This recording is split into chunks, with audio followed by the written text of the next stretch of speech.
Local organizations should be involved in the coordination mechanism because, number one, we want to build their capacity to be able to take over and to do most of these things by themselves. Secondly, it's because of community acceptability and the knowledge of how the community really works. It's a matter of also an exit strategy because, you know, the international organization will not exist for indefinite period and the national actors are part and parcel of the society. So it is good to, it's in a way also is a transfer of knowledge and the skills of coordination mechanism whenever localized or big scale emergency occur. If that kind of skill is being part of, institutionalized within the national actors system, they can still reactivate and do the delivery of the humanitarian assistance in timely manner. Yeah. It's astonishing to me that there's even a question left in this world about involving national actors in their own response. Having done humanitarian work for decades and having heard the rhetoric of this importance that we still question it or that it is still not institutionalized is shocking, painful, disappointing, and profoundly frustrating. National actors, families, local communities, religious leaders, local authorities, MDMAs, these are the people who are responding to all of their small disasters all the time.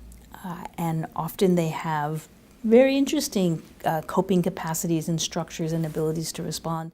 I think clusters are constantly improving the way that they engage national actors, local NGOs, CBOs and others.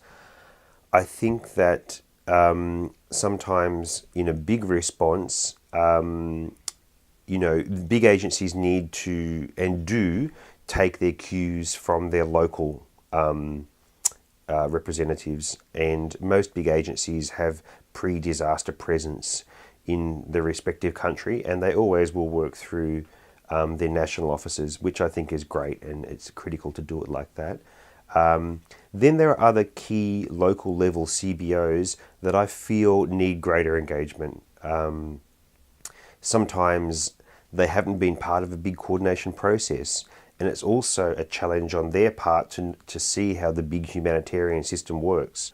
Because I think that when the mechanics of a really big emergency kick into gear, it can be daunting and it can be intimidating for often small, humble local CBOs to be able to feel like they even have a relevant voice. It's also important to keep in mind that there are challenges and barriers to doing so. I mean, in the day-to-day work of local organizations where they have limited resources, they're understaffed, overworked, the staff, they primarily think about their work and how they can better organize.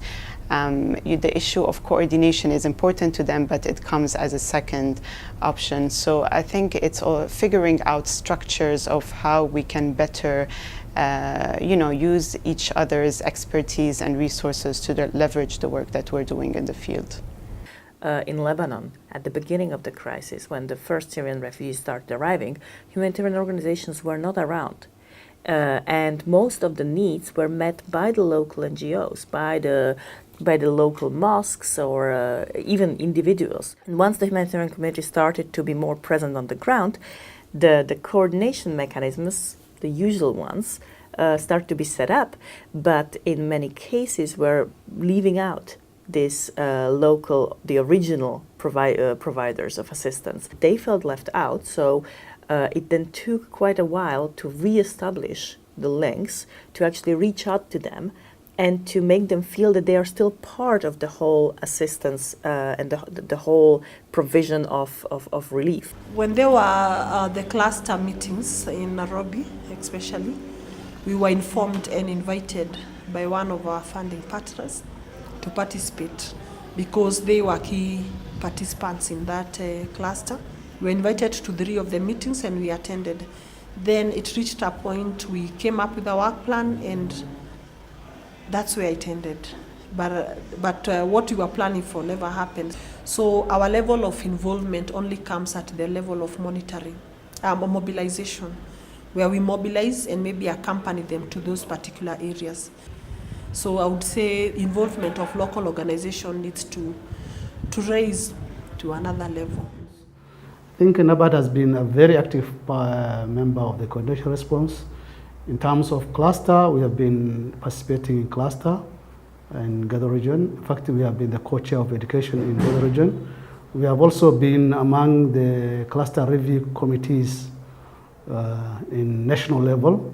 We are also engaged, we are also in the steering committee of Somalia National NGO Consortium.